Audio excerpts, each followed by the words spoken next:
Press Start Podcast.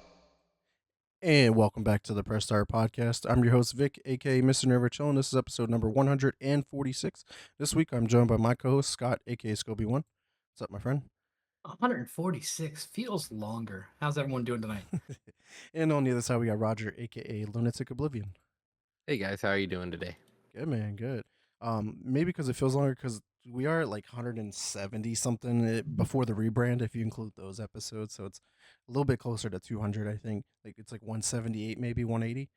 If you Oh, so this is like New Testament. Yeah, and not Press the Old Start Testament. podcast, Yeah. not the old. Okay. Yeah, exactly. But nonetheless, how you guys been over the last week? Doing okay. Doing all right. Just beating games, playing a lot of games. Yeah, it's good. Definitely opposite of Scott over here with his 3 games that he got on the list. But we'll dive into that here in a second. But Roger, let's talk about Still Wake So Deep. I know you started it last week. You were just playing it right leading up to the beginning of our podcast today. What's your thoughts of the game? You enjoying it? How's it really playing? I think the stealth mechanic from the monsters is utter shite, but that's just an opinion. The whole throw It's stuff as a hor- distraction. It's horrible. Like I literally had a point where I'm sitting in the thing staring at the monster point blank, and he just goes. I'm like, all right, bye.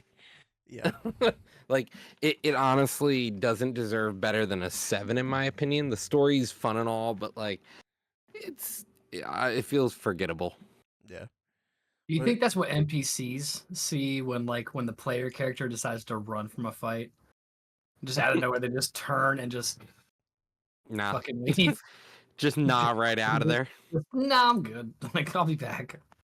Yeah, but you were talking about and appreciating how you did enjoy the mechanic of like the fluidity of the controls and stuff like that, and any other. Yeah, and you want to elaborate yeah, on that? but that when the game's core mechanic is like the stealth and the trying to survive as you're moving around, it just it's it sucks. I wish it was better because like that to me kind of ruined the game. Is just like the core mechanic was bad, but I did really like the fluidity, as you said, like the fact that like you walk up to an air grate, pull out your screwdriver, and as he's unscrewing it, if you're holding the back arrow or the back button or whatever the unlock button is for your console, it just doesn't even tell you to press the button. He just starts pulling the grate off, and it goes straight into the next motion, and it doesn't like jitter or stutter when you switch between mechanics. It just feels good. Yeah, it feels pretty legit. It feels better than a lot of AAA games.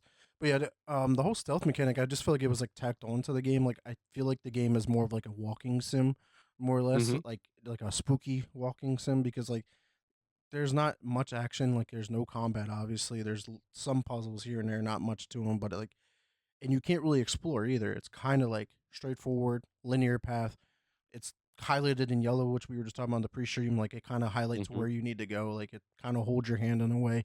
So it's like the stealth stuff. It just seems like it felt out of place because it's like it feels like it's just tacked on because they didn't like Yeah. flesh it out where they could have. Because like you said, the stealth part is like you hide in like air vents or see through fucking metal bars, and you just got to throw stuff to go and distract them because like. But in the same point, like sometimes I wonder like are they blind? It kind of like a quiet place because a quiet place like they can't see Yeah. you but they can hear you. I wonder if it's Yeah, maybe like that. it's kind of kooky to me because like they don't explain whether or not they're blind. And so like you want to assume that they can see because they're using the heads of the Real people. yeah. Yeah. Well, you just don't want to assume something or somebody's disabled. It's not really the Well, way that that too. we kind of do business. That too. So throwing screwdrivers it is for right now. For sure. All right, let's talk about another game. Let's talk about the first game that I beat over the last weekend. That was Thirsty Suitors. I finally got through that goofy of a game.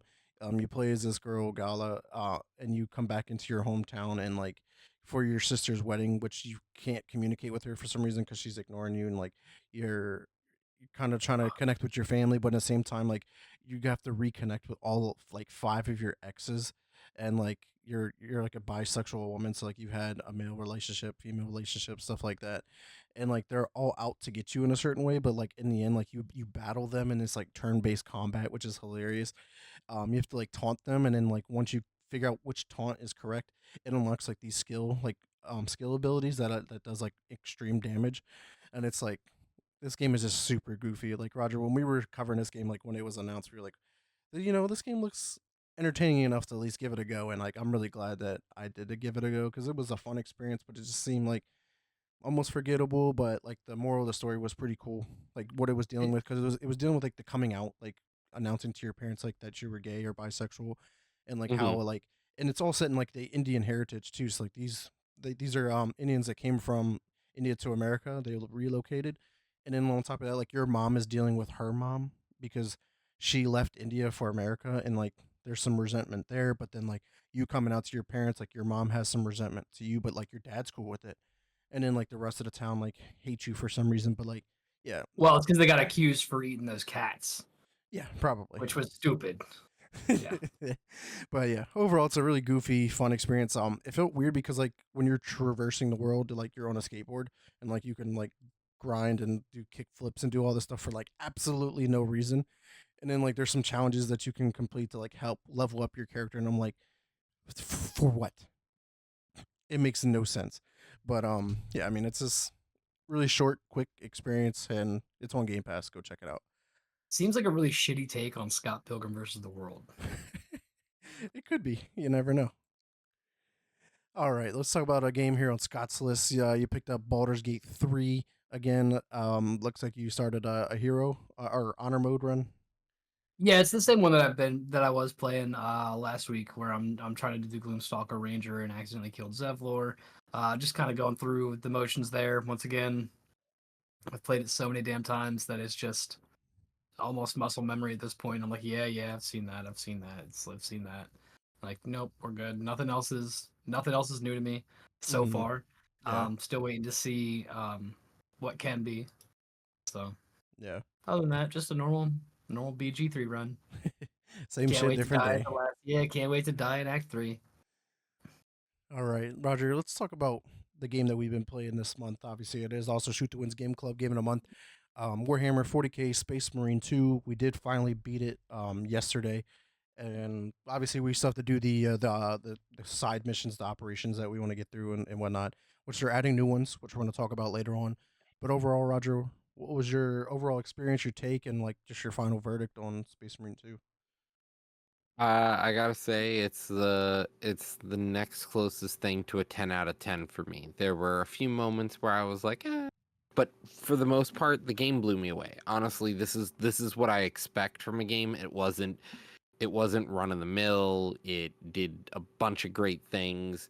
The story was good. It gave me vibes of like Halo. Like back in the day when you're playing Halo and the Mm-hmm. missions are like, we want to put forward some sort of like just really crucial feeling, like feels really good. This game did it. Like it took those moments and was like, all right, this is that epic moment. You're like, yes, it feels like it. It actually feels epic. It feels like a grand adventure. And like the ending, awesome. The gameplay, awesome. They set it up for another game. Amazing. This like PvP a little tacked on in my opinion, but it was tacked on, but it feels that. And honestly, I think all in all, it should be game of the year. I don't know what else stacks up against it this year so far that would be better. Like I can't even think of anything else that came out this year that I was like, that was it. That was the game. Right. Yeah. Yeah, I can definitely second that. Like even when we were talking like during the credits when they were rolling, I was like, I think this is just another 10 out of 10. Like I think only out of the almost 50 games I beat this year, I this will be my third 10 out of 10. The other ones were um Hellblade 2, and then the other one was Sea of Stars. So putting it up there in those ranks, and I think this is overall the best game I have played this year by far. Like it was visually stunning. Like I was talking to you like when we were going underground during those missions, and like how far stuff was rendered, or even just in any level, how far the stuff was rendered out, and how detailed it was, and how many characters were on screen at any given moment was really mind blowing. and then like combat felt fucking fluid and great. Like from shooting to the melee to the parrying to the special abilities that you had to the jetpacks. I feel like the jetpacks were a little clunky in my opinion. Like I was They like, were the best part, dude. They were the best part. yeah, I just feel like they were really clunky. I just feel like we could have way better jetpacks. Like I don't know why like they felt really weird. Like give me Iron Man or like Anthem flying around with the jetpacks, and now we're talking. This just felt like, oh, you have two boosts and then you gotta wait Well, till it recharges, and I'm just like, for what? well, that's lore wise, that's accurate because like jetpack marines really don't fly. They jump. They're jump packs. Right. I just feel like they're like jetpacks that we have in today's world as of right now. Like that's what it feels like. And I was like, man, give me like a Boba Fett, Jango Fett, Mandalorian jetpack at least, like something. But yeah, that was the only gripe that I had, like mechanic wise. Overall, it was great. The collectibles didn't seem like they were out of the norm, but it was nice when we were finding them. I think we only discovered about 50% of them according to my achievements, so we definitely missed quite a few. Um, but yeah, overall, voice acting was great. The animations were really great, like facial animations, like the characters look really detailed. And what you also pointed out, Roger, during our PlayStation, was like, look at the battle worn armor. Like as the game progressed, like the armor that you were wearing looked like it was progressively like wearing down and taking more bullet holes and like damage and stuff like that. And you're like, that is attention to detail that a lot of games just don't ever pay attention to. And I thought that was great. So yeah, as for game of the year, I think it's in the top six. I already sent you my top six. I just don't think it's going to win game of the year. I think there are a lot of other games that are more than likely going to win it. Black Myth Wukong, Astrobot, Metal 4 Refantasio. A lot of people were trying to include the Elden Ring DLC, but you know how I feel about that. Silent Hill 2, you know how I feel about that as well. But yeah, nonetheless, it was a really, really great game. All right, let's talk about another one here for you. Um, It's Deadlock. Let's talk about Deadlock for you guys. I did not play it this week, but were there any new updates that really changed the game, or how is it playing? Like, is the earn update playing out really well that we kind of covered last week? The earn update is getting reworked again. So like what I kind of call it out is helping. That they made sure earn works better for the losing team than the winning team with the next update coming. Yep. Right? They're trying to balance it, and it's nice. It'll be nice when it actually does drop, and if it You if it think does balance it out. you think it'll be a way, like, say like your team's winning and you get to earn, like, you get say 5,000 souls, but like if you're losing and you get to earn, like, you get like 7,000, or like you get a boost, Mm-hmm. like Yep. a nice ratio as It opposed to being allows like you a to flat catch rate. up. Yeah. Yep. It gives you that extra boost you need, get the things you need, so you can continue to try to stay in your lanes, win your lanes, hold your lanes, Mhm. stuff like that. So I don't know if you guys yeah. saw there's a glitch. I think it's with Bebop's character. He has like a hook, like a grapple.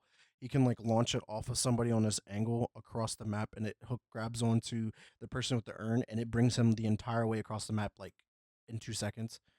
I'm not sure if you guys saw that, but hopefully that gets patched pretty soon because That's that's game that's breaking. that's that's pretty sick nasty. Might have to look into that. Mm. Who's our Bebop main? But yeah, that's good to hear that Deadlock is playing well. All right. Next game here on my list is Neva, that I wanted to talk about as a indie game that just recently came out on the 15th. This is a game from a studio that I just recently beat their first game, Gris, earlier in the year, and this is the next follow up. And my God, this is a very beautiful. It's pulling at the heartstrings already. Like you're dealing with like another one of those like losing your mother cases, and like you're just trying to fight the emotions, but like the world is the emotions that you're kind of experiencing, and like the colors of the world that you go through. Like it's broken up into seasons. So like you go through like obviously like spring, summer, fall, winter, and like each season is different color. The puzzles are nothing too crazy, but it kind of just has like a nice flow. And I'm only about an hour and a half into it, but I think it's like overall like a 4 hour experience. So I should be beating it within the next two streams, hopefully by the end of the month as well. But it was like a $20 purchase as well, so it's nothing to break the bank over. But if you're looking for a nice, quick, beautiful game, this is it. Like I think it's in the running for indie game of the year for me. Mhm. But yeah, we'll definitely wait and see on that one. All right, another game here on the list is PUBG. Sky. Let's talk about PUBG. Me and you were the ones to play it this week. Did not get to play together, unfortunately. But how was We can PUBG fix for you? that. We'll fix that. It's it's good. they just dropped a new season, so you get your early season pains, and then things kind of ride out. But other than that, still the same game, man. Yeah, well, I hopped in It's that night and caught a winner winner chicken dinner 7 kill yes, game, sir. and then you were coming at me for the gun I was using. What I was using The VSP. the VSP I sniper wasn't rifle. coming at you for it. I was just Like like, really? man, my dude's got the dub with a VSP. All Yeah, right, with the scar on the side, the little yeah, scar. yeah. A little bit of Scar action. Who doesn't love that? The Yeah, I think Scar's nice I had in like that 4 game. kills with the VSP and then 3 with the scar, so it was pretty well balanced. But yeah, man, like I completely forgot the feeling that you get from playing battle royale modes. Especially when you get down to the end and you're just like, there's like 5 left, 4 left, and your like heart is just going. You're like, where are they? And like I kind of just Oh, figured out where dude, they yes. were, and I was like, cool, I got this. Like it was That's a that's wrap. my favorite. Like especially like when I watched from your screen cap, it was like you're kind of like out in the open, I was and out in like the open. that's like one of the worst things about that game because you're like you see the circle, everybody's out in the open, but where the fuck is everybody Yeah. else? And here Like I there's am. no way. I'm laying down in the middle of the circle next to just a tree. You're like prone 3 feet from the road. I'm like, how did this dude do it? Yeah, like yep, got it. GG's in the chats, boys. But yeah, that felt great because like that was the first battle royale game that I ever played, and the first one that I ever caught a dub in. Like I told you, like I was going through my screenshots because at that time I used to take a picture of every battle royale win I got, whether it was Fortnite, PUBG, Hmm. Apex, whatever it was. Used to take a picture of it. Like first one was in like 2017, and I was like, man, it's been a long time coming. And I've caught dubs on an iPad. I caught dubs on the Xbox, PC. Like PUBG used to be my shit, man. And one of the funniest stories I have with PUBG though, it was me, my friend Jamal, and Al. We literally spawned in. We jumped out of the plane and went 3 different directions. And the idea was to come back to the middle of the map together and see if we can catch a dub. And sure enough, first game we did that, got a bunch of kills, got to the center of the map, and ended up winning, getting our winner chicken dinner on it. But yeah, I mean the game's a lot of fun, and there's definitely a lot to it. I was like, why is there so much in these menus now? Like they've added so much stuff, like the crafting and Oh, all that there's stuff. I'm like, so much. no, I'm good. Just want to play the It's game. just too much. It's like, dude, I come in here to press F, load into game, win or lose, and then I rinse and repeat. I'm not here for crafting. I'm not here for contraband. Yeah, not at I'm all. not here to. I personalize my load screen a little bit. Like that was it. I'm not here for that. Yeah, I'm yeah, no, not thank here you. for that. But yeah, PUBG, fun time. All right, Roger. So you got a couple of games on the list that I'm actually curious to hear you talk about, and this one out of left field, I think Metro 2033 Redux. You kind of gave this one a go again. How's this game treating you? Pretty good actually. So uh, it has dated. Let me just say that. But I bought the Metro collection this week because I was Hmm. thinking about it and I was like, you know what? I want to play this. I haven't played this in a while. And I want to play the sequels, but I also want to go back and play the first game. And so I Right. decided, you know what? I'm gonna go back and I'm gonna do it. So I picked up the whole bundle on the PS4 because it was $8 for all Yeah. 3 games, and I Yeah. was like, all right, let's go.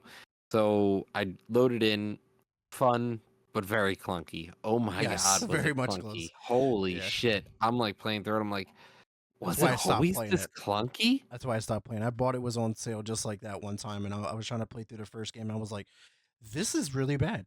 Like, what the hell went wrong? It was so good at the time, and I still like I think the game's good. I think the problem was there just was too much going on. So, Yeah. but Well, it hopefully by the time we honestly get it to can Exodius, which is the third game in the series, like hopefully that's when the game actually feels good. Exodus, Exodus, yeah. Exodus. Exodius. Yeah, think about Exodius, the forbidden one. I summon you. But yeah, yeah. I was definitely surprised to see, and you actually were talking about it the other day when we were in chat, and I was like, oh really? But yeah, that's pretty dope. All right, let's talk about a game that is out of left field as well. But shout out to Game Pass for allowing me to experience this game, and it's called Donut County. So it was a recent game to Game Pass. And I was like, "What the fuck is this?" I looked it up on how long to beat. It was like 2 hours to beat, and I was like, "Why not? Why not?" This was not on my list of beating games for my 52 goal, but I'm going to go over 52 now because of this game, and it's like one of those games. Like I feel like I remember playing it like on mini clip or something. Like you literally like drag this hole in the ground, and it just slowly gets bigger as you consume items. And the whole idea is like clear out each level, but then like in between these levels, like you go underground where everybody is, and they're telling their story and like how they ended up down there. And then come to find out, like the raccoon that's down there is the main character. He owns a donut shop, and it's run by these raccoons. And it's like anytime someone orders a donut, they're really just ordering this whole to consume their stuff, but they don't know that it's all like a evil plan with these raccoons. And like by the end of it, like you're just trying to reverse what has happened. But it's pretty hilarious on how it plays, and it's really fucking goofy. So it's Definitely like check not it a out. Dunkin' Donuts. It's not a Dunkin' Donuts. It's just No. three raccoons in a trench coat. No. It's goofy. Definitely play it. Like just hop in, just fucking play this shit, and just turn your brain off and enjoy this experience. All right. Let's see here. Any other games that we wanted to cover? Actually, yeah, Roger. Trials of Mana. This is the like '90s classic game, recently added to Game Pass with the remastered collection. Did you play the original from back in the day, or is this the first time you playing it? And if so, either way, how was the Um, experience? no, I didn't play the original, just because of how old it is at this point. But no, it plays well. I think it's interesting that you get to choose which main characters you want to play as, and then each one has their own story and how they kind of meet up and end up in the game together. Kind of really all depends on which characters you choose, and they meet up at different times. Okay. Pretty cool. Yeah, yeah. I was wanting to check one of those games out because I've never played any of the Mana games, and I was like, why not play one of the classics? But I noticed how long those games are. I was like, not this year. Maybe some other time. But yeah, real quick to chat. Inhuman Line, you say you're playing Metaphor, great game so far. I definitely agree. I forgot to add it on my list here. Just added it now. I'm playing through the demo, the prologue demo, and I finally got to the combat section, and my god, this game is fun. Like I don't know, like I'm only literally just another like hour or two into the game, and it's just like I really cannot wait to buy this full game and play it next year. And I've never played an Atlas game like I talked about last week. So my first one, like maybe this game gets me to play the Persona franchise because my god, this is a really fucking good game, and I understand why it could win Game of the Year. All right, guys. Any other games here you want to talk about before we move on to the industry news? No, I think I'm good. I see Scott is adding games that he's going to be purchasing or downloading here soon. So shout out I've to Scott. I've already purchased Space Marine 2. I can't ignore the review from you and Roger. It's very good. It I, honestly, I it's can't worthwhile. I can't ignore that. I can't knowing how you both like kind of grade your games that you're playing. Hmm. So, yeah, hearing that I was like, well, I'm just gonna buy that right now and I'll start that tomorrow. And then I actually just downloaded. I while you were talking about Donut Country, I installed it and it downloaded. So Yeah, it's a and really small game. I think it's like maybe 2 gigabytes, if that. yeah, if even that. It was by the time when we first started talking about it, you said download it. I looked at it and I was like, oh, I'll install it. And then by the time we were done talking about it, it was It was installed. already done. Yeah, I It was already figured. done. Dope. But without further ado, let's go ahead and move on to the industry news.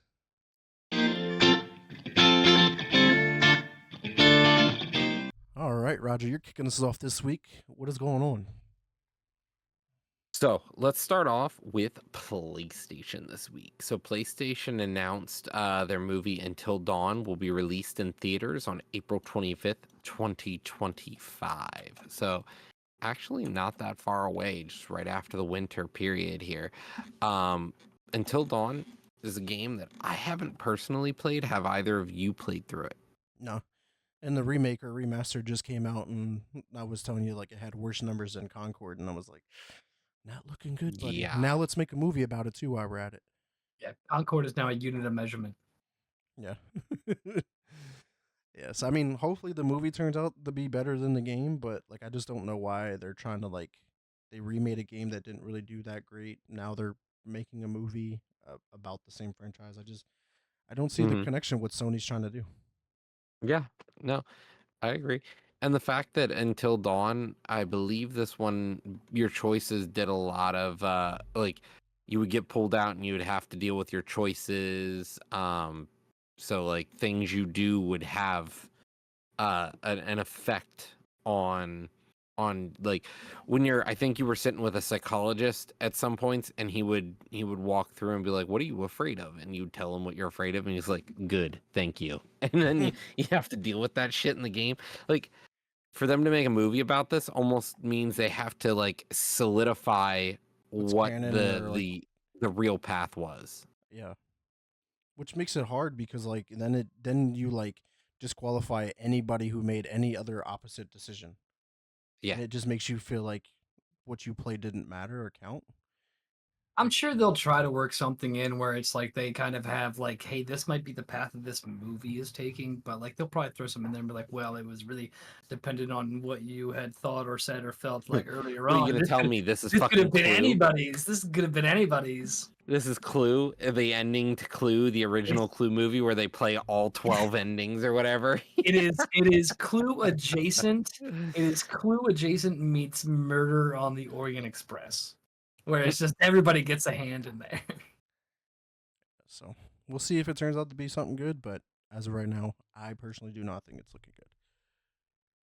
All right, let's continue the bad news train here. With Riot, this one's really interesting to kind of cover because they're saying that they're laying off members of the League of Legends developers while also promising to increase the team size, and I'm just like, so you're firing Well, people to rehire them? no, they're firing people to cut down on the amount of teams and then to increase the individual people per team. I mean, if you have 10 teams, each one has 20 people, and you get rid of 60 of them. Well, now you can do 6 teams or 5 teams with 25 people. Hey, Just welcome, Goth John. Glad you were finally able to check us out live here. Welcome, welcome. If you have any questions or thoughts, make sure you drop it in the chat below. But yeah, we'll definitely see. I mean, Riot is in great standings. I mean, they're hitting on all cylinders on all of their games, no matter what they do. And then obviously with the announcement and upcoming release of Arcane season 2, like even their TV shows are doing really well. And we'll kind of see what they do within the future for that as well. Because I would love to see like Valorant get into the whole like TV series because there's a lot of story and lore behind Riot. With Valorant, like obviously we see with like the seasonal trailers and like just the snippets that are in game that you can kind of find and like the bickering that all the characters kind of have. Like they do really well at that. All right, Scott. Let's go ahead and talk about something I guess a little bit more positive. yeah, like you just said right there. To continue on with the bad news, Unity 6 is launched today. Is launched actually on the 17th. Unity 6 is the latest in the Unity engine, which is just riddled with so much controverscy and just so many bad things. It's had a real bad year. Between layoffs, their CEO John Riccitello, uh, leaving. They lost about like 1,800 people. They suffered a net loss of $826.3 million. Yeah. And they're really, really hoping that Unity 6 will fix that. This, of course, after they after they rolled back the disastrous claim that they were going to put fees on just the use of the engine, that some people called the absolute worst scumbag move in gaming history. Uh, But it was their scumbag move. it was their scumbag move to make, and we're never gonna just talk bad about people that are just being themselves. Hopefully, this is their redemption arc. We'll see. I They mean, walk back those policies. They release a new engine. You know, maybe they're on the uppity up. So we'll see. only time will tell. Yeah. We'll see what the next 12 months do. Yeah. I'm sure they'll be in the news and we'll be covering them. Yeah, we'll see you next week.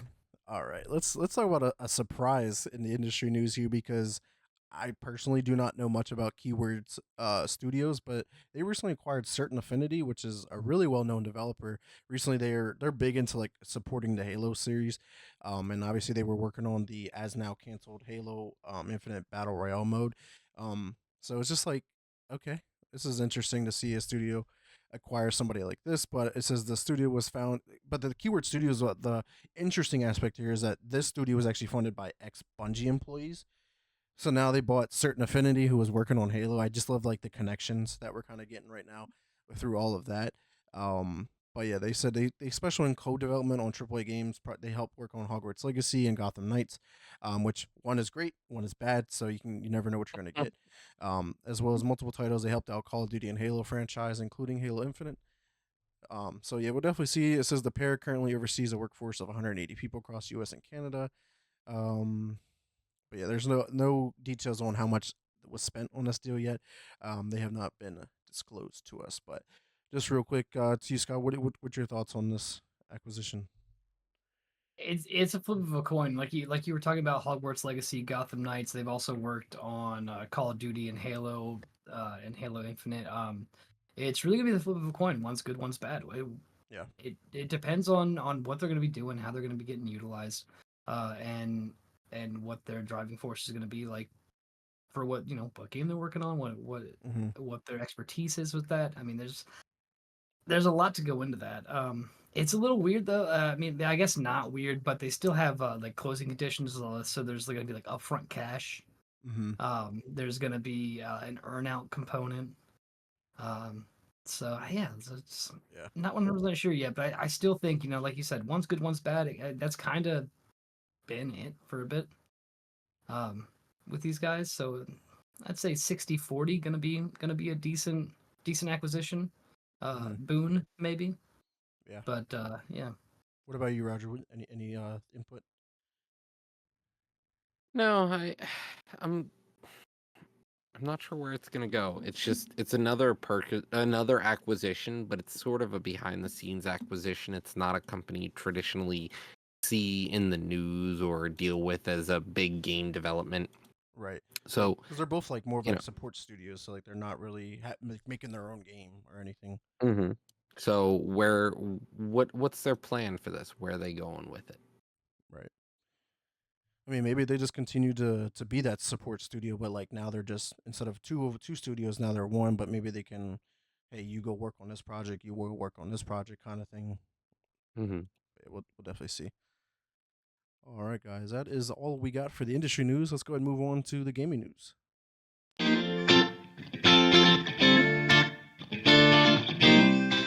All right, kicking it off as per usual with Xbox, and this is honestly one of the biggest parts of this week's show because of the Xbox event that they did have. But before we get to that, Black Myth Wukong, which I kind of mentioned about earlier, being potential game of the year, released exclusively to the PS5 and PC, due to potentially an agreement that Sony had with the developer, but that has not been fully disclosed. But it has been recently rated by the ESRB for Xbox, which typically means the game could be releasing soon. So I'm wondering if this is a game that we get kind of like how we last year at the Game Awards we got Baldur's Gate 3 for Xbox at that time.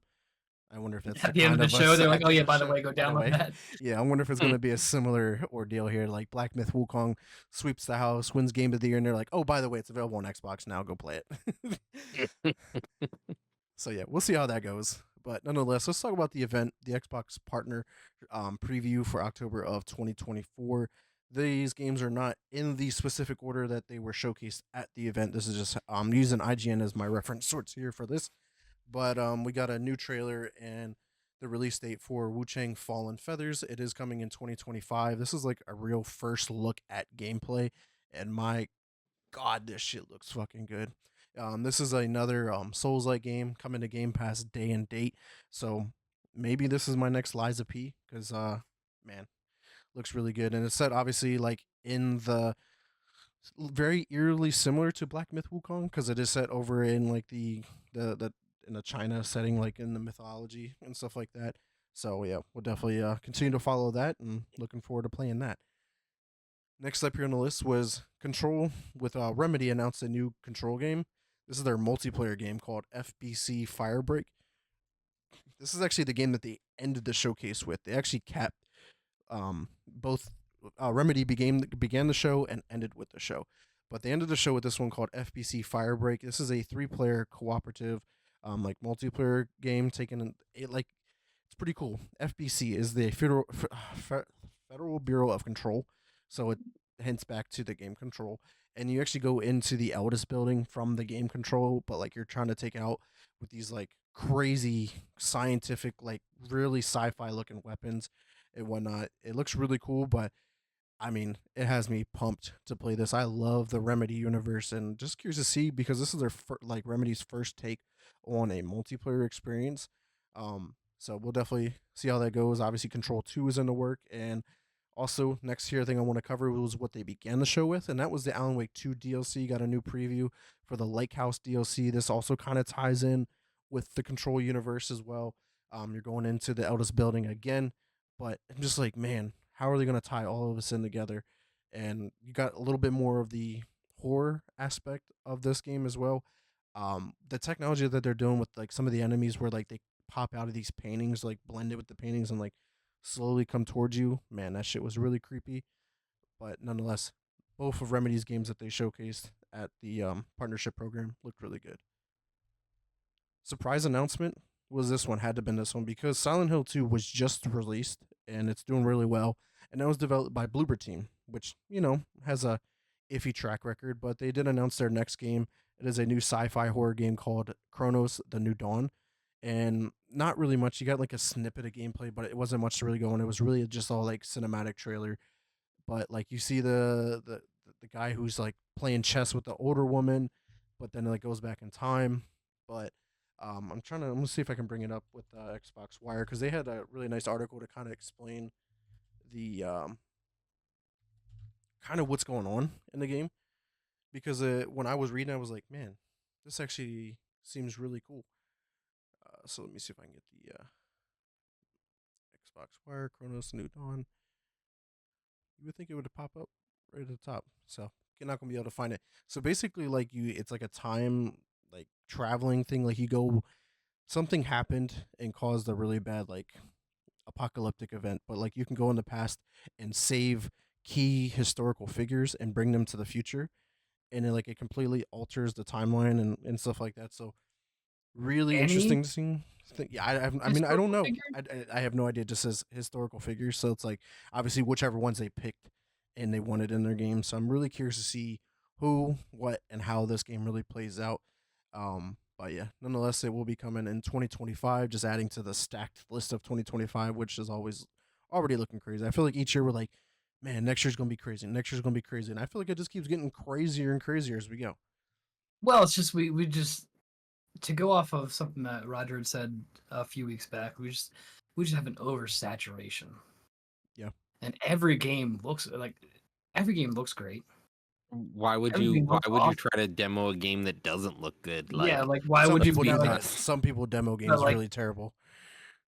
but like that's why every year we're like, man, next year this could be amazing. It's gonna be amazing. It's gonna be amazing. And then like we don't talk about 80% of the games that come out on those lists because they missed or they launch. flop, and we're just like, Yeah. oof. Or they flop they flop and we're just sitting here, having some embarrassment by proxy for them. Yeah. Concord. And then we're just sit here and they launch and they just kind of launch into obscurity, and that's kind of they just sit over there. They were like, oops, it's okay. And then they appear in Game Pass. You're like, oh, I finally get to give this game a chance. And Oh then we're my like, God, yeah, it's I guess, horrible. It's not now that that bad. it's Like, it's free, okay. I guess I'll break out the wallet for a free game. Let's do that. Why not? All right, next one here on the list is just like another trailer for the Like a Dragon Pirate Yakuza in Hawaii. Basically, it featured a lot of elements from Skull and Bones and Assassin's Creed all in one. And it says currently the release date got moved up with this trailer. It was originally supposed to release on the 28th. Now it's coming out on the 21st, so it is coming out. Wait, you're telling me it's a better Skull and Bones was than Skull and just- Bones? I Very was much just about so. to say, Very much this so. reminds me of that Simpsons meme where the dude standing behind the kid and just smacks him on the back of the head. He's like, "That's how you do a Skull and Bones game." Yep, very much so. There's like naval combat. Like you're gonna be able to get off the boat and do a lot more stuff than Skull You and can Bones. you can get off the Wait, boat. you in can get Skull on and the Bones. boat to begin with? You could get off the boat in Skull and Bones. That's about all you could do, but That's about all you can not do. much hell out. Not much you can else. get off. Yeah, that's about it. Next big surprise here was another PlayStation exclusive for the year. This is actually another game that's in running for indie game of the year, and I know a lot of people are kind of trying to include this in their game of the year talks as well. But this is Animal Well. It's a puzzle game, and it's finally coming to Xbox. Um, so it actually released the other day, and it's like $24.99. I'm thinking about picking it up. Looks pretty cool, but I want to check it out and see what really all the hype is, because like watching the trailer doesn't really tell me, like watching gameplay and I'm like, okay, I'm not really understanding what's going on here. Let me experience this myself. Like, no, I get it. It looks I great. just What don't am I get it. doing? Yeah. What am I doing? What's Yeah. the point of this? Why am I even here? All right, next game here. It was available in early access, available today as of the event, and that's Blind Fire. This is a very like, I think it's going to be a very niche game. It's a game that it's a first person shooter, like arena shooter, like arcade shooter, and it's set in the dark. You like hence the name Blind Fire. You're shooting in the dark. You don't know where the enemies are unless like there's certain neon lights around the map that you might be able to see them. There's explosions that light up the area. If you see somebody, then you can see them. But then everybody has like an ability that recharges over time that like highlights people around you if they're within your vicinity. So but it looks it reminiscent, like Roger. We just went laser tag like last month, and this really looked like laser tag, but maybe a little bit darker than what we do in laser tag.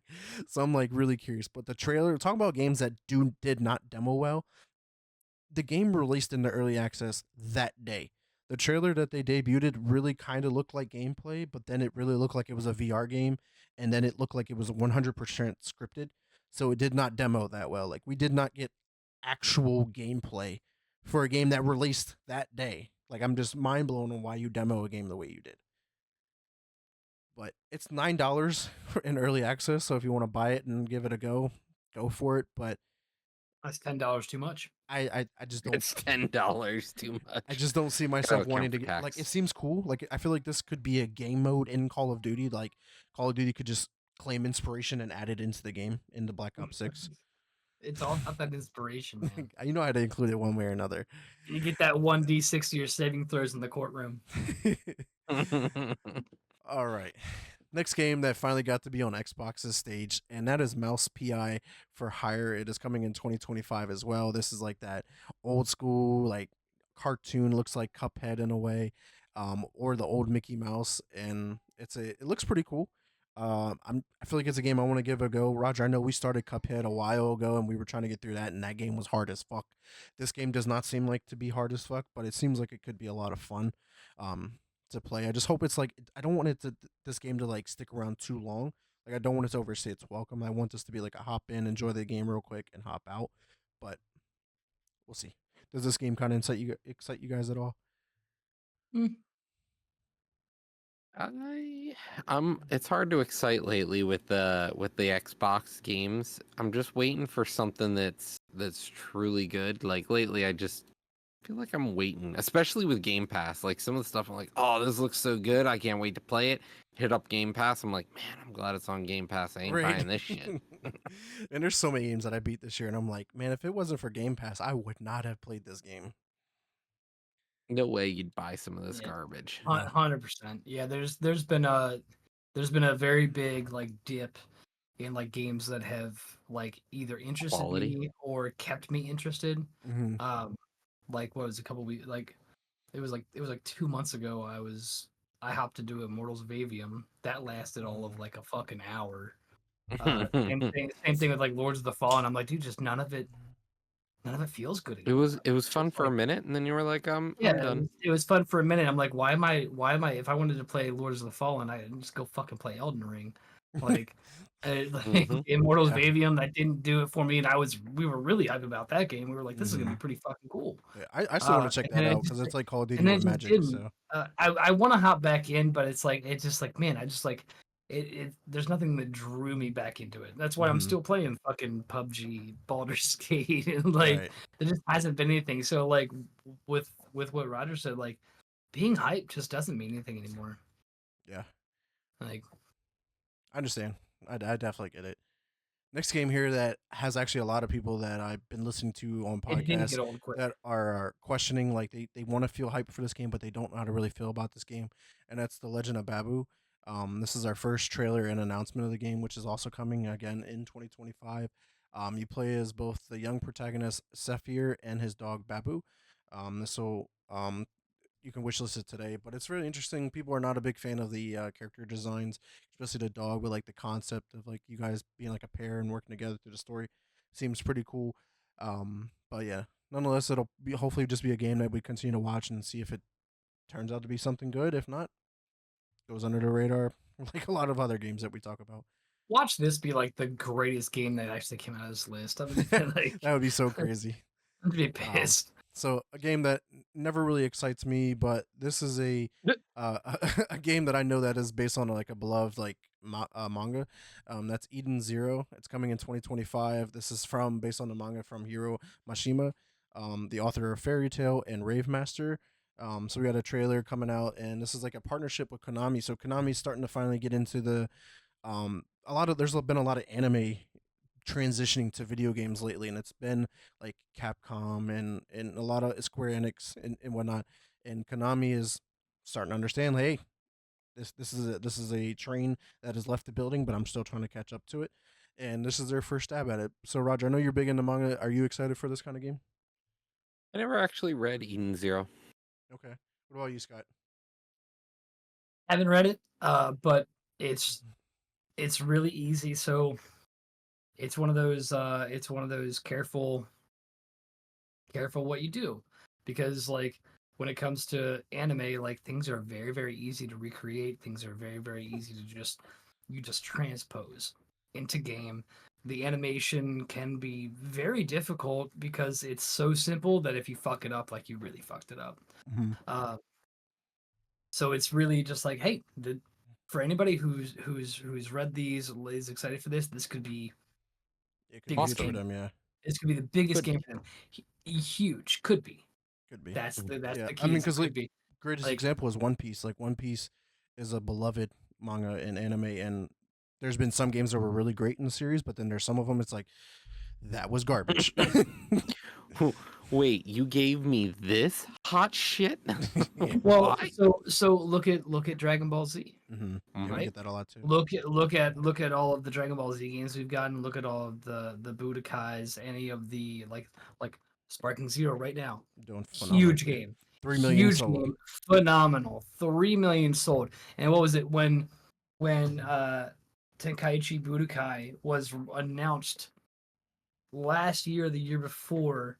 We stopped our show for a second. We were like, hey, this was just announced. Like right now, 10 minutes ago, here it is. Because that's how huge it can be if you do it right. But it's like, it's just, you gotta get, there's just, you really gotta make sure you're doing it right. I'm hopeful.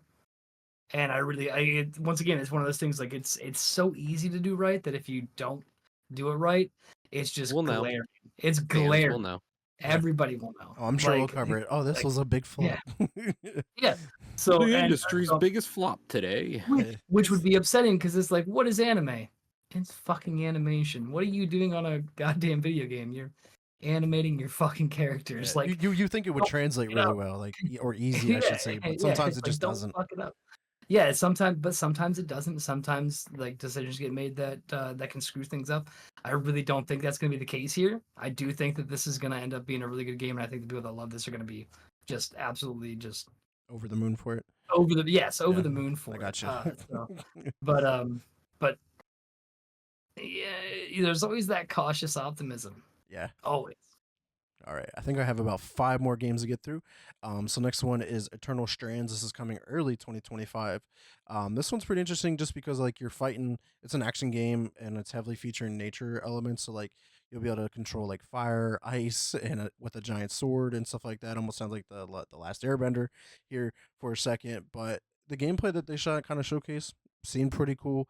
I just want to know like how the execution and the story holds up because like it seems like mechanically this game looks like it should do really well just based on like how it's playing, but all of those other things have to do really well as well. Next one here, this one's pretty interesting concept. It's called Mistfall Hunter. So we got to see the gameplay for it. So they call it a Souls-like, but it's also an extraction shooter as well. So there's a lot of PvP, VE. So now we're starting to blend a lot of genres that you don't see blended too often. Nor do you want to. Right. So it's like the game's gonna be hard as fuck, and you gotta fight real people and try and extract with shit. Like, I don't know, buddy. Like now you're making a game that probably will be harder than Escape from Tarkov.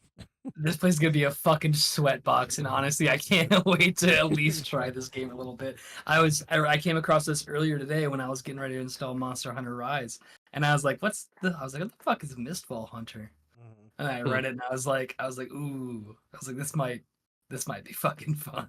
Yeah, I know me and Human. If I don't know if you're still in here in chat, but yeah, we were like, man, who would have thought about making a Souls like PvPvE extraction shooter? Like, okay, yeah, like what VPVPEV the fuck? All right,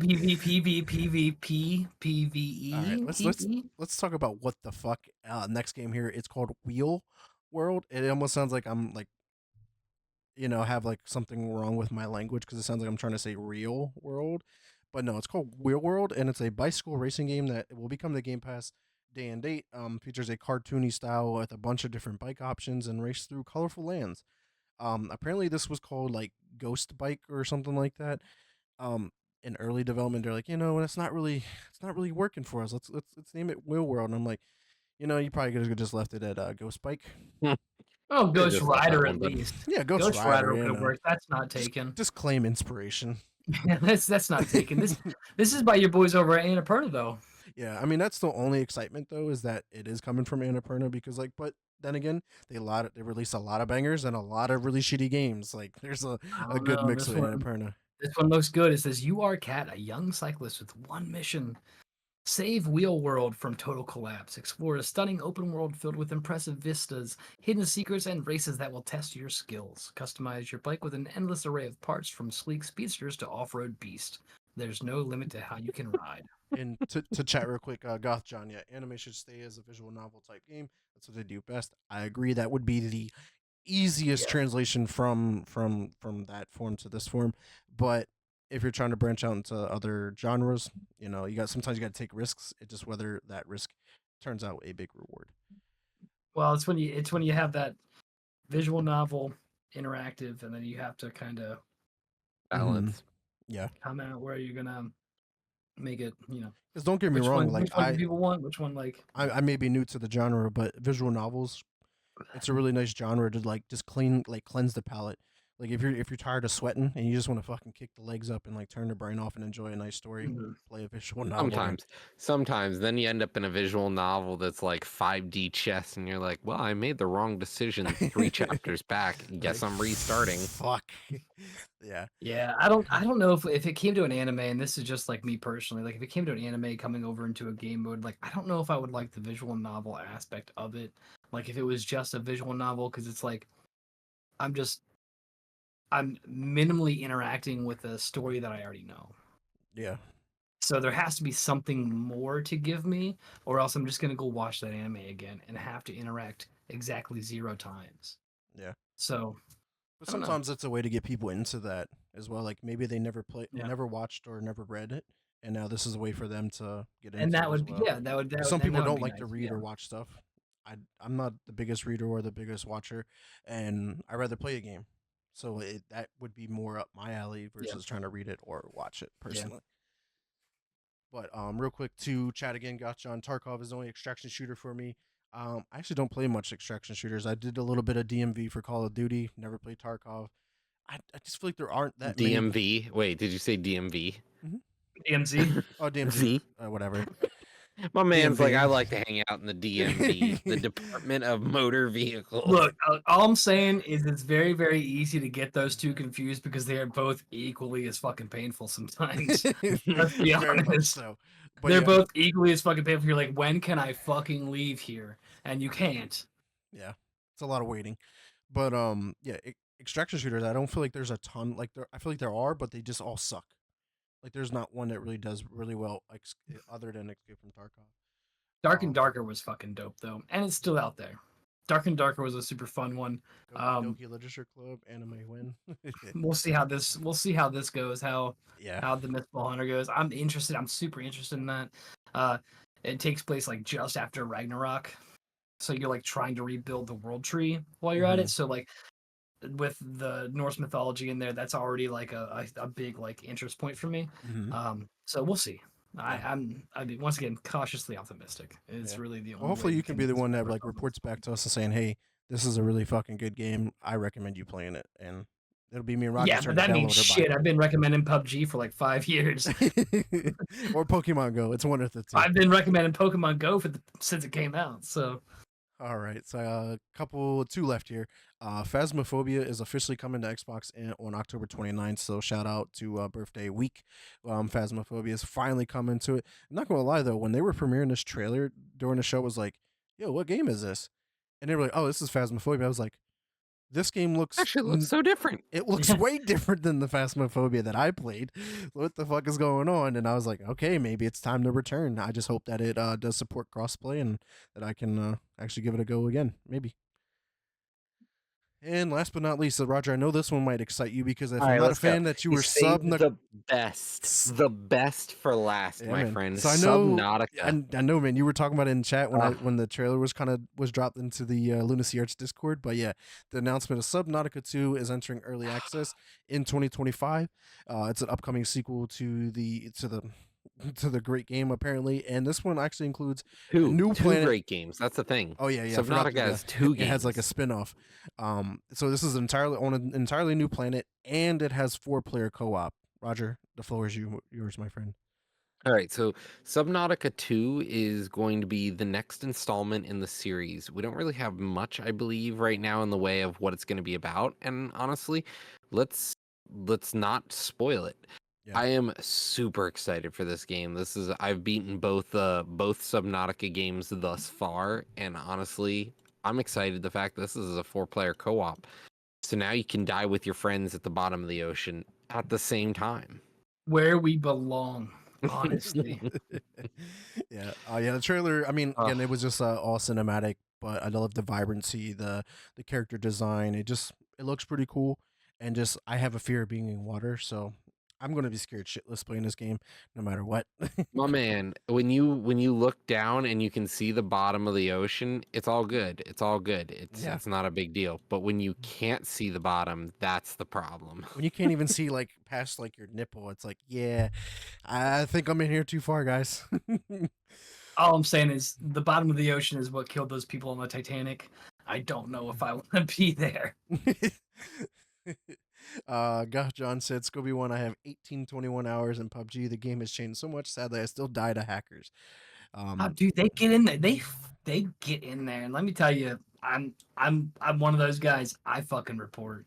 Like, if there's no reason that you should have shot me, you're getting fucking reported. And the very least, they're gonna look over your stuff. And 9 times out of 10, they're like, "Yep, this person was using this. This person was doing this.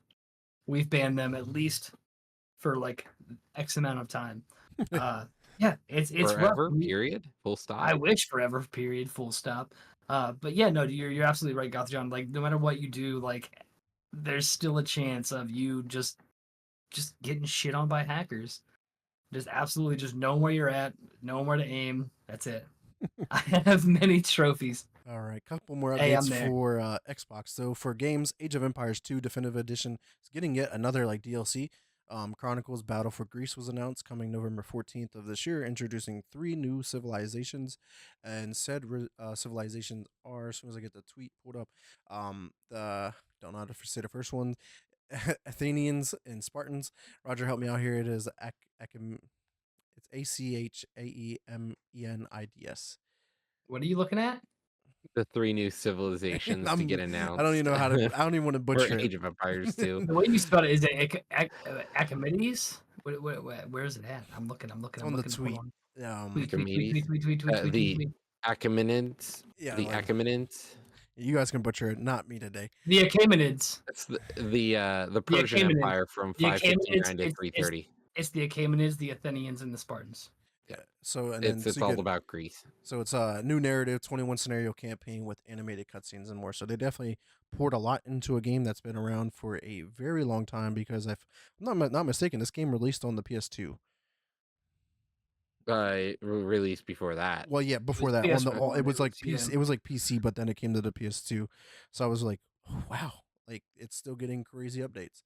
Granted, Like, this my is man, the this shit A definitive good version. released in fucking game. '99. Like, Let's just be. I mean, it's a good game. Like, you know, Age of Empires 4 is out. Like, come on. they're not reinventing the wheel. They're just letting people enjoy their fucking games. Yeah, This- and This is the what thing happens. is, when you This is make what a happens good when you game, don't. This is what happens when you don't force people to buy a fucking new game. This is what happens when you just let it's people enjoy the game you fucking made. yeah, and it's when the game is, the sequel isn't better than the original is the problem. yeah, that's fair. This next thing I probably could have included in industry news, but nonetheless, it's here. Black Ops 6, which releases this Friday, super excited, will not be released in Kuwait. I couldn't imagine why. So I was just like, curious. But it says Call of Duty Black Ops 6 has not been approved for release in Kuwait. At this time, the title will not be available to release in the region. As a result, all pre-orders in Kuwait have been canceled and refunded to the original point of purchase. We remain hopeful that the local authorities will reconsider and allow players in Kuwait to enjoy this all-new experience in the Black Ops series. Isn't this like covering like Desert Storm 9/11 and it's like on? More or less, it begins in 1991, and I'm very curious to I see if couldn't 9/11 is imagine. covered, because I this talks couldn't about Saddam imagine Hussein. why Kuwait. Because like the Couldn't imagine main why bad Kuwait guy would. is Saddam Hussein. Like, Who could have imagined that Kuwait wouldn't want this game? yeah, so I am really curious though to see like if we get to see 9/11 in the game. Like that is going to be the biggest thing, and it will like rattle the world. I think just like the way No Russian did back in Modern Warfare 2.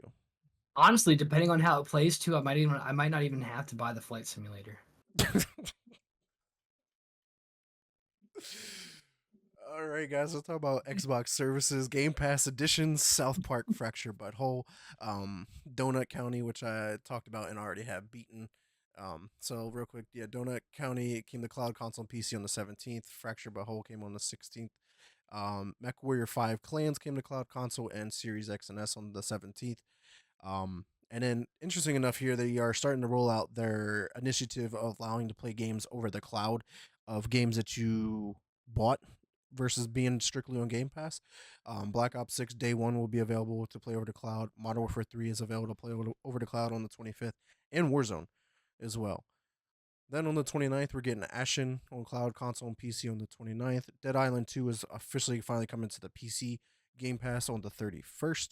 StarCraft Remastered coming to PC on November 5th, and StarCraft 2 Campaign Collection is coming to PC on November 5th as well. As for games leaving on the 31st, Frog Detective The Entire Mystery, which is a game I recently beat, will be leaving. Headbangers, Inclunati, Lonely Mountains Downhill, and Miniko's Night Market will all be leaving on October 31st. But guys, any games you want to highlight on the additions that are coming in that you might want to give it a go? I'm hitting up Excited that to play Dead StarCraft. Island 2. Oh. No, you first. No, you hang up. No, you hang No, up. you hang up. No, you hang up. Go for it, Yeah. Roger. Dead Island 2, honestly, is what has me intrigued right now. Just being able to finally play for free is what I'm excited about. Right.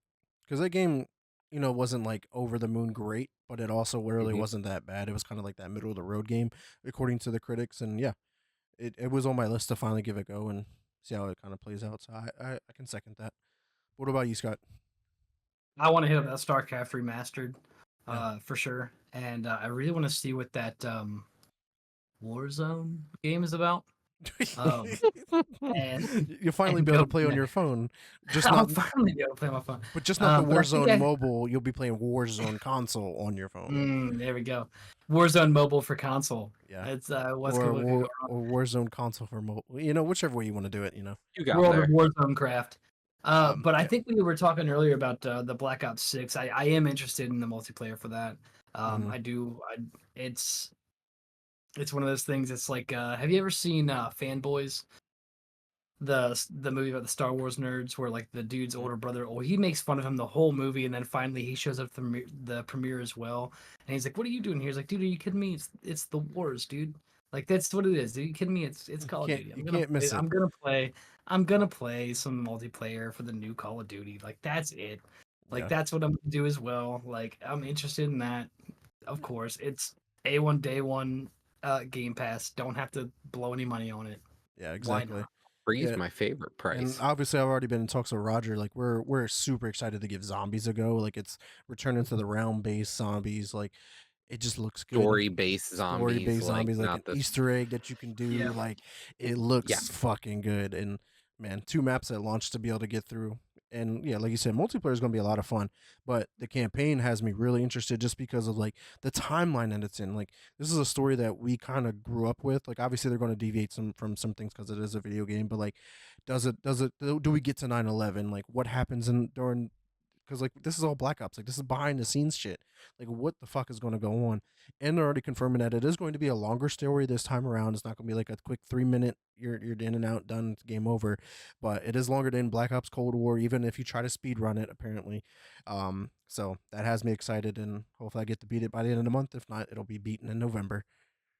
Yeah, 100%. And like what you said about the actual campaign, like that, just to kind of take a step back on that, like that is true. Like we're at the point now where it's like we were like Call of Duty's all caught up. We're all caught up in all the wars, and now they finally got one that like we were there for. I wouldn't say a lot of. We were physically alive, but it's not like we were watching the news every day at Yeah. 2 and 3 years old, going, "Oh my god, they did that." But but no, it's exciting to see how they might try to do this and try to spin this, and um how close they stick to uh the narrative and like the events that happened, and just to see how far they go. We've made a lot of 9/11 jokes here tonight. Sorry everyone, but we've also talked about it, and we're like, how far up will this go? Will this span the 10 years? Will this span further? Will it get right up to it? And it's kind of like one of those like dramatic irony moments where it's like it ends on like September 10th 2001, Mm, and then it's like, oh well, we know what happens there, but like yeah. how will they play that into it? Because like there's been a lot of activity since like from 91 up until now, and Hmm. to see how they put all of that in there, or like if they just kind of drop little breadcrumbs of things that could be happening. um it's gonna be interesting to see how they do that, and not only will it be interesting to see how they do it, it'll be twice as interesting to play through it Yeah. and go through it And um in that first person kind of sort of view.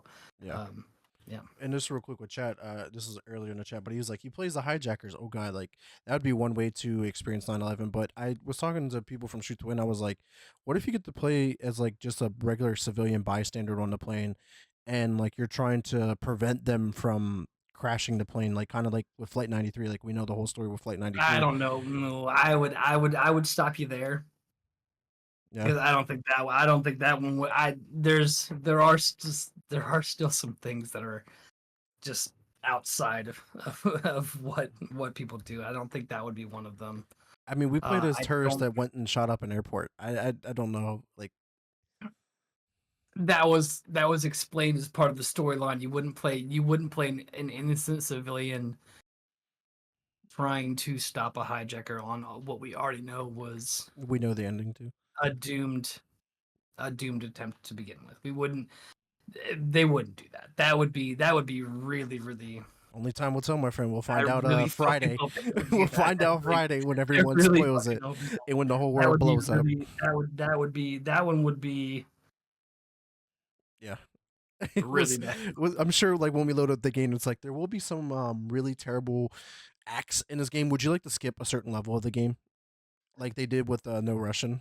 Like, And it's like, oh yeah, hit okay, and then it's like, just once again, we're are you doing a lot sure? of things that nobody else in their right mind would do. We actually have no future plans for this studio. We actually have no future plans for the Call of Duty franchise. Do you agree? If they did something like that, Yeah. that would be the read me before that. Yeah. So we'll see. But nonetheless, that is all the Xbox news I have for you guys this week. Roger, what is going on in the PlayStation realm? All right, so we only got two things to really cover this week, and the first is Destiny. Destiny has announced their newest installment in the series. It's called Destiny Rising. It'll be a mobile-based game for the Destiny shooter series. So Interesting that they're leaving the console and the PC space to go to mobile, but it feels like everyone is. And the crazy part is this is being published not by Sony, but by NetEase. Yeah, which was definitely really interesting that they basically outsourced this. Because Sony was Mhm. like, making games are too expensive. We're just going to outsource them now. You spend all the Making money. games, making games is hard. Okay, let me You rephrase can that. use Sony said our making. IP now. Sony said making good games is hard. I So we're just am. gonna go ahead and give somebody else a chance. I mean, we know how big the mobile market is, so like it kind of makes sense. Why Yeah. not in a way? I am curious with the whole story too because this is like a prequel, I believe. This takes place like before like Guardians, I believe, of some sort. So like, I'm curious. Like, there's a lot of lore in Destiny. Like we talked about this before. Like, what is going on with Destiny? They have a shit ton of lore to work with. Just make a story. Just make it into an actual game. But just sucks that it's going to mobile and not console. Ain't catching me playing on mobile. But next up, we've got Spider-Man 2. The official PC announcement is January 30th, 2024. But the fun news next, or 2025. I don't know why we had 2024 written, 2025. But Sorry. the fun news, though, when they announced that, is they're also canceling all DLC for the series. So they'll release beginning of next year, and then that's it. Spider-Man 2 is done. Womp womp. Womp womp. Why? One of your biggest, easiest sellers, easiest layups. You're like, nah, we're good. What do you mean why at this point? He's covering PlayStation. Yeah, The dude. why is because it's fucking PlayStation again. Just Yeah. PlayStation just doing PlayStation shit. Yeah. Yeah. Unfortunately, that's what it has to boil down to. Like unless it's for a Spider-Man 3, doesn't make sense. Which we're not getting for a long time because we're getting Wolverine next. And that, I hope, is good. I agree. I hope it turns out great. We can all hope. All right, so what's going on with Nintendo?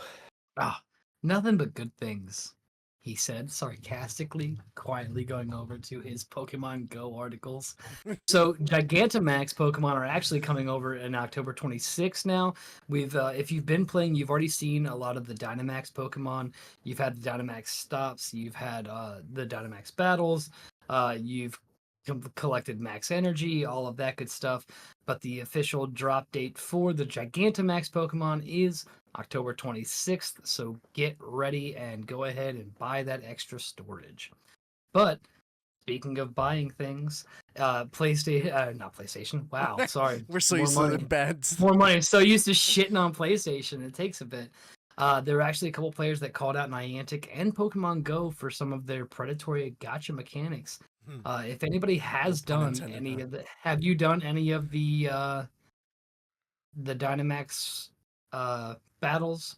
So Thankfully. what happens is after you do a Dynamax battle, you get your rewards. But what happens is for 200 Pokecoins, you can increase your reward. Mm. And a lot of times there's like, okay, if you were gonna get 2,000 experience on your battle, well now it's 4,000. If you were gonna get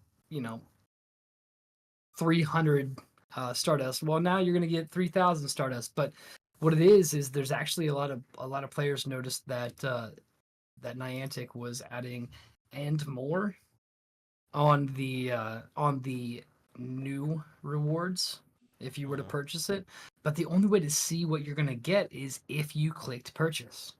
Oh wow. Now there's one more like, yes, I'm purchasing this, but what a lot of people were saying that this is pretty predatory because there's a lot of young people that play this game. There's a lot of young kids playing like on parents' accounts and things like that, or like the accounts are linked to their parents' credit card, and they're saying there's a lot of times where in order to hit end more and see what you're gonna get, you're purchasing this item and then you just purchase it because nobody wants to miss out on more cool shit, right? Right.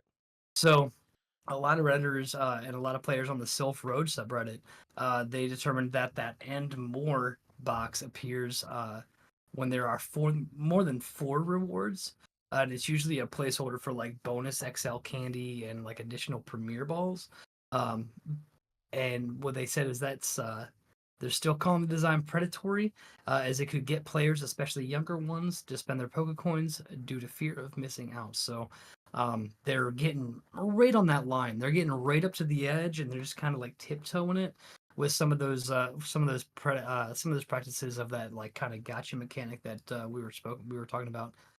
So really hope that they back off of that, Right. and really hoping that they kind of just pull back and just I would say get rid of the extra rewards entirely. Just kind of up the rewards, Mm-hmm. the base rewards, and then just don't even bother with that shit. That's the safest bet.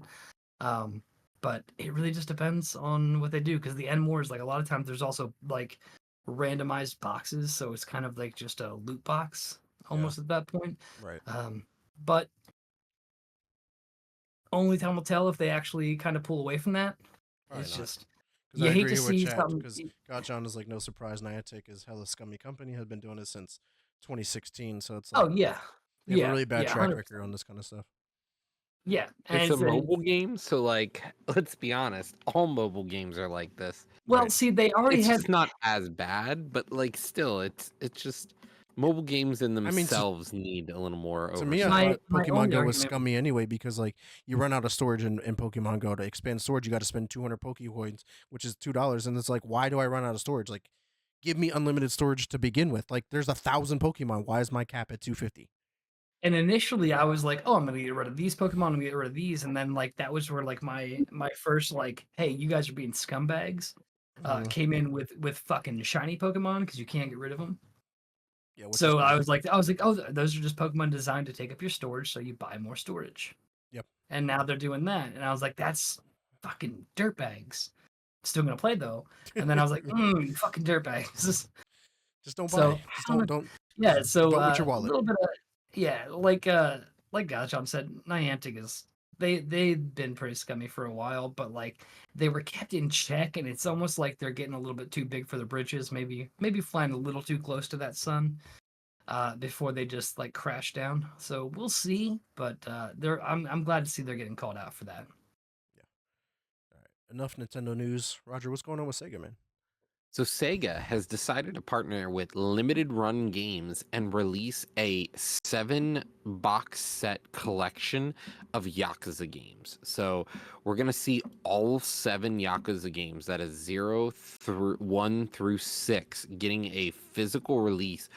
They're all $75, and you can pre-order them in the next month, starting already. Mm-hmm. And they each box when they get announced and released will have things like, for example, in the Yakuza 0 edition, you'll be able to get a keychain, character cards. You'll get a premium box with a soft cover. You'll be able to get their full soundtrack, collectible character standees, the Xbox and the PS4 edition of the game.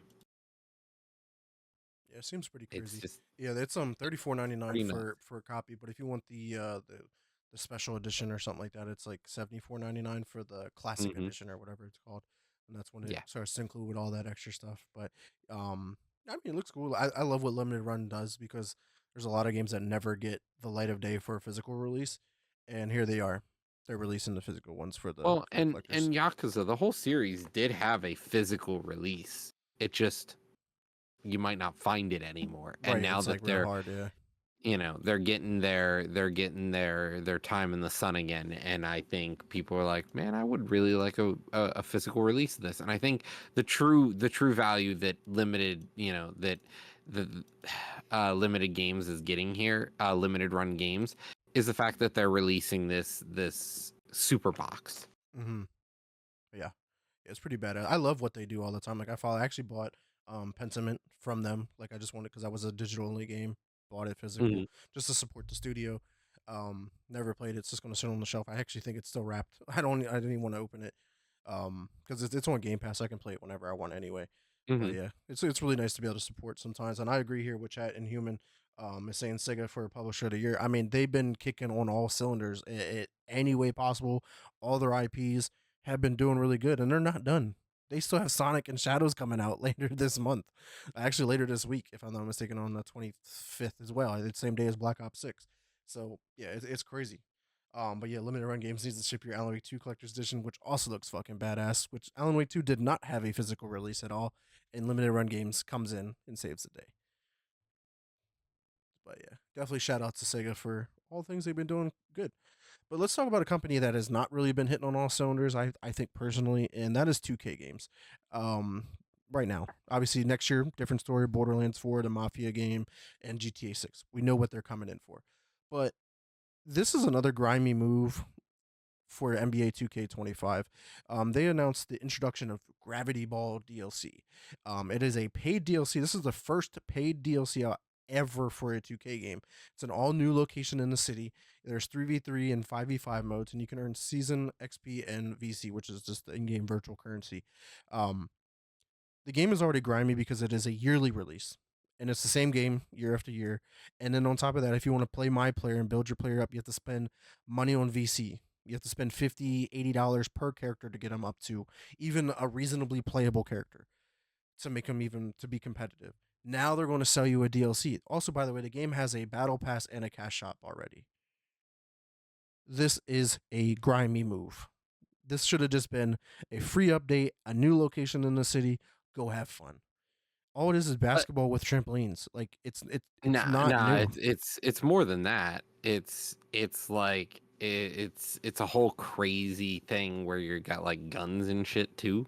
No. We're talking about Project Ethos. That's next. That's totally sorry. different project. Yeah. This is Gravity Ball. This is literally just basketball on trampolines. Yeah, so pissed off about that. But yeah, the next thing I want to talk about here with 2K Games is Project Ethos.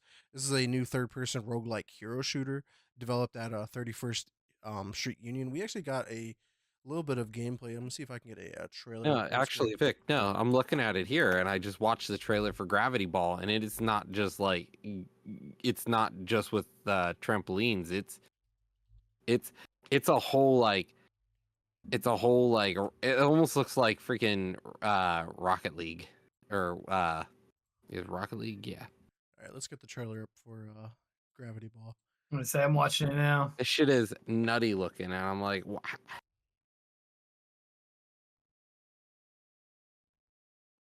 And how much is the DLC? Actually, yeah. See, look at this shit. Yeah. It almost looks like Quidditch from Harry Potter in a way. Yeah, but I was like, I'm watching this. I'm like, this ain't just with trampolines. This is like guns and shit. And I'm like, this is a whole separate game. Then make it a whole separate game. Don't make it a DLC for a game that's already. That's what I'm saying. I wasn't fighting that fact. I was just saying, you know, I'm just still going to look at it. It's just basketball with trampolines. My man, I'm dumbing it down. I'm dumbing it down. You're absolutely right. Go ahead and double down. You're absolutely right. This is basketball with trampolines. If the trampolines had power-ups, guns, you were running around, you actually fired the ball out of a cannon into a point board. My man's like, what's dribbling? My man just like carried. You say this is just basketball with trampolines. I'm like, man, my dude thinks really, really highly of basketball. But then let's talk about Ethos, though. Yeah, this is like Project Ethos. I just think this is a trend chaser. Like they're just trying to hop on that whole hero shooter thing and try to get into that market. But it's a battle royale hero shooter. You know, it's still not cutting it for me. I'm sorry. And like I wouldn't be surprised if this is not free to play. Man, Inhuman just come out here saying the spell break shuts down for games like this to come out. Yeah, I get it. It hurt. Yeah, I'm not going to play obviously this whole thing. This is a 6-minute video from IGN, just kind of covering it. It just doesn't look. It just you know what it looks like to me? A clone. Fortnite. Yeah. Yeah. Shit. It's literally Fortnite. Not gonna lie here, boys. This is Nork fight. Nork fight. Yeah, really, really fucking surprised. But you know, Scott, you're the Nintendo guy here, right? And this is another big part of the episode I wanted to cover because if it wasn't for the price tag, I would have this shit on pre-ordered. What is going on with Analog? Because we've been covering them a lot lately.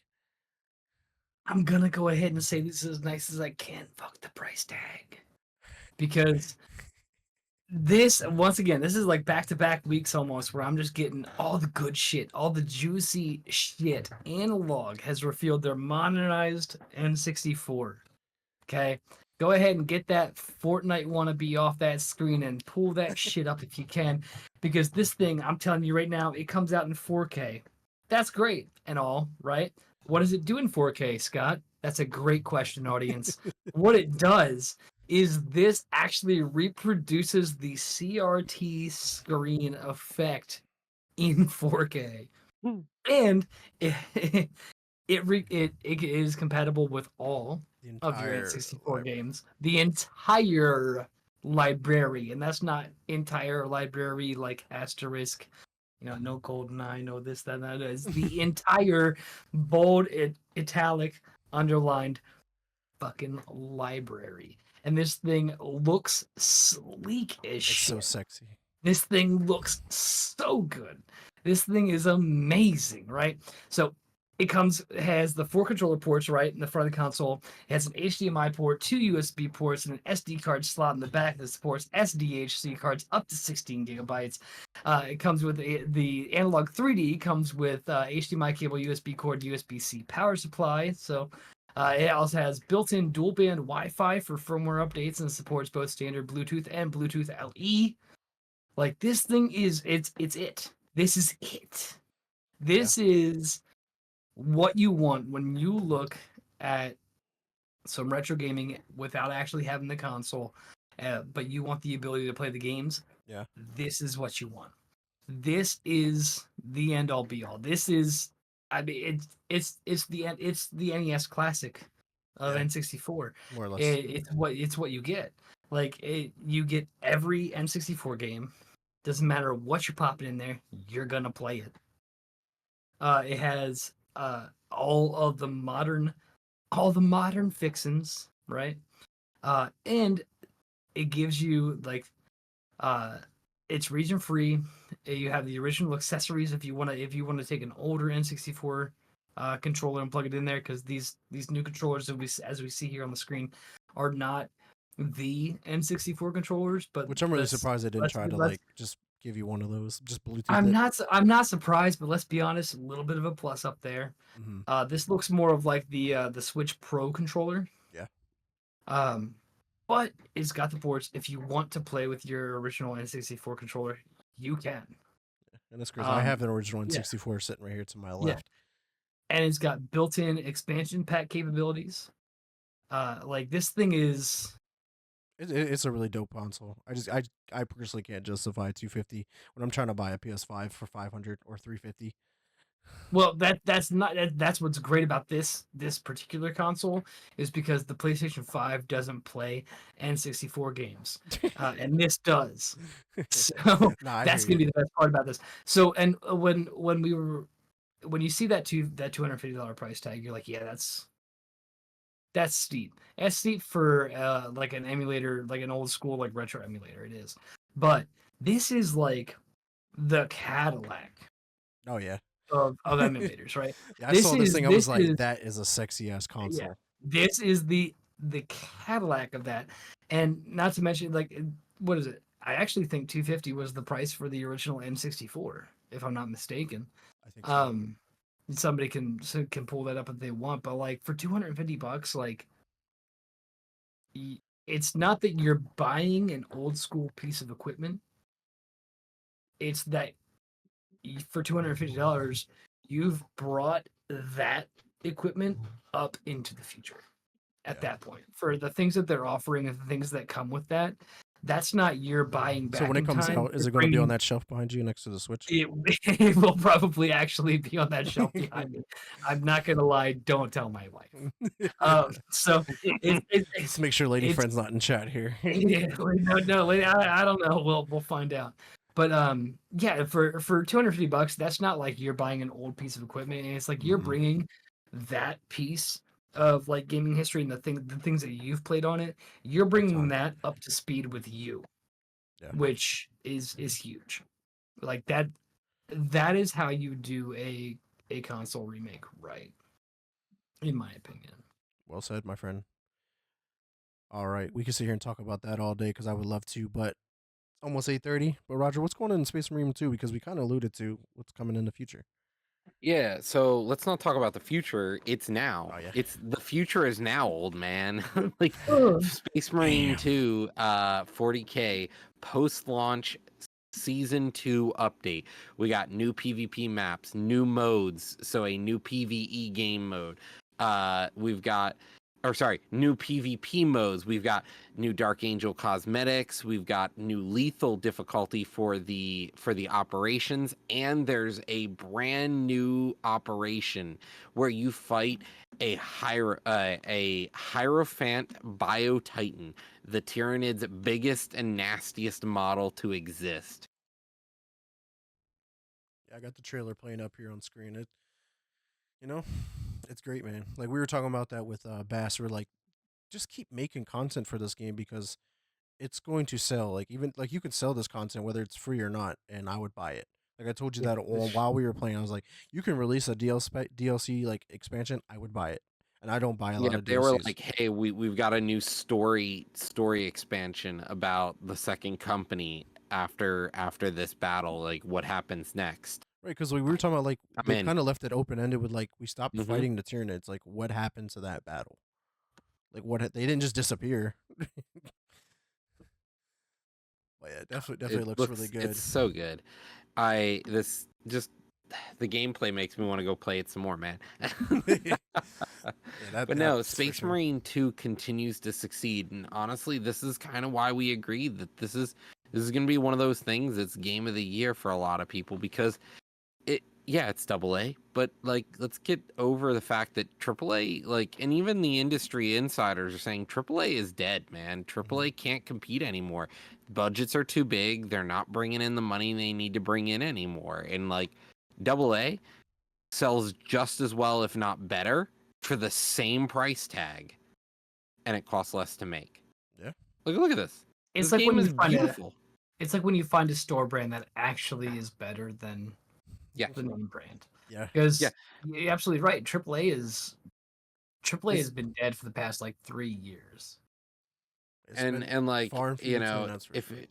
if it weren't for like microtransactions, most AAA games wouldn't succeed. Look at Call of Duty. Like their cash Mhm. shop's what keeps their game afloat, really.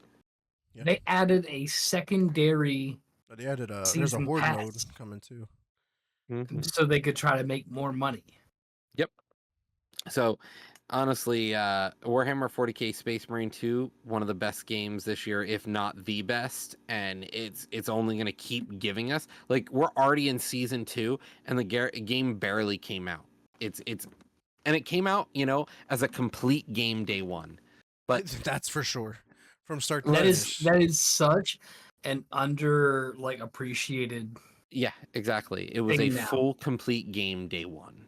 And like I paid full price and I regret not getting it sooner.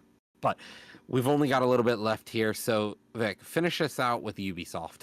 Yeah, man, just a quick update for X Defiant. Obviously, rumors have been circulating that the game is over after season 4. That has been confirmed to not be true by the head of the studio, thank God, because I've been investing a shit ton of time in the game. But season 2 had like its mid-season update with its new map. So I'm gonna get some gameplay up on screen here as they also talk over, but I have it muted.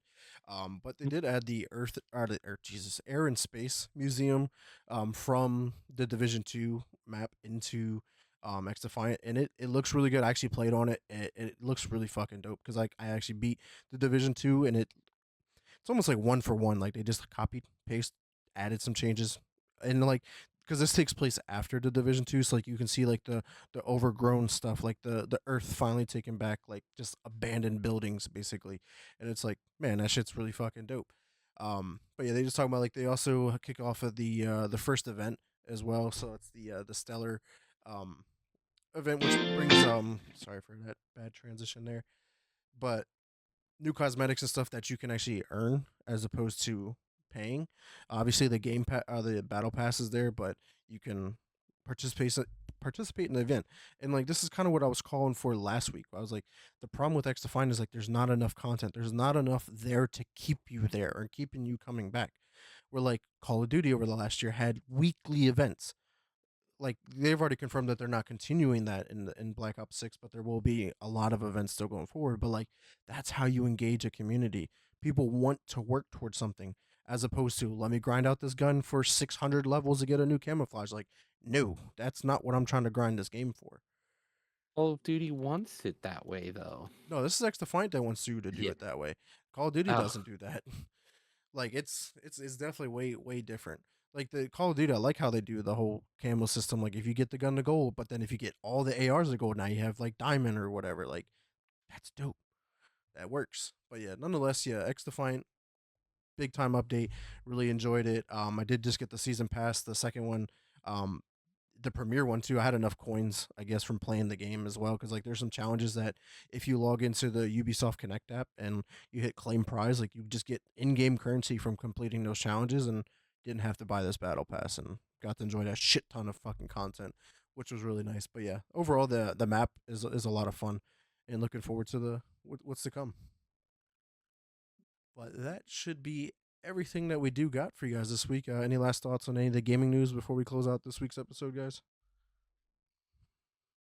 That N64 emulator is gonna be dope.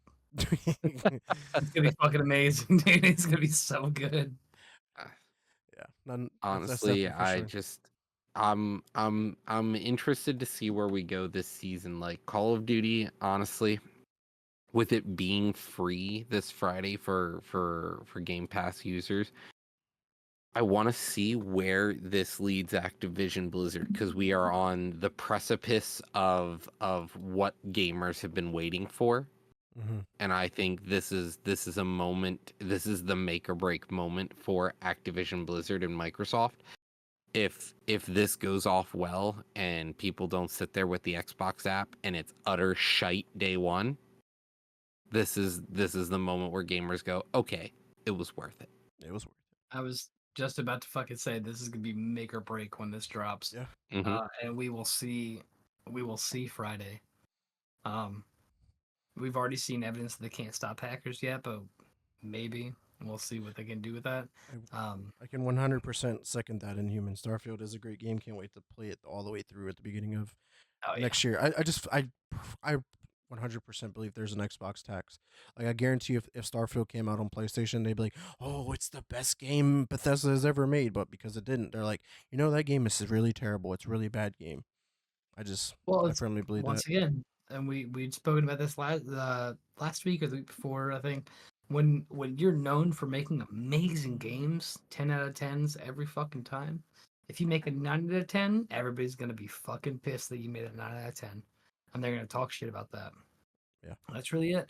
When it comes to PlayStation, who makes 5s, 4s, and they take their 10s and they throw them in the fucking garbage, as we saw with Spider-Man. um, when they make a half decent game, they're like, "Oh my god, look at the things PlayStation can do." Yeah. That's really it. Like, what is it? What is the old saying? I think I think I even said this a while back as well. Like, people will see you parry with a sword, and haters will say it's because you can't afford a shield. That's a way. All right, guys. Let's thank everyone who came through and checked us out live today here on Twitch, and anyone who does check us out later on Spotify, Apple Podcasts, or even YouTube if you do watch the video version. But Roger, where can the community find you at? I'm here on Twitch for the Press Start podcast, and you'll find me on Discord. And what about you, Scott? You will find me here every Sunday, and you will also find me on Instagram at Scubby1 if you want to see what I'm up to in my personal dad life, living my girl dad era.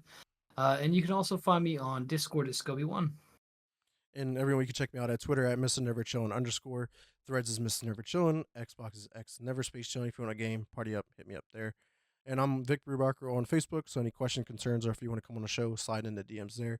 And I do stream over on my Twitch at twitch.tv/Mr. Never Chillin, where I'm currently streaming Neva. And this Friday, I'll be streaming Black Ops 6. So definitely come through and support me there. But we do want to thank everyone again. Until next week, peace.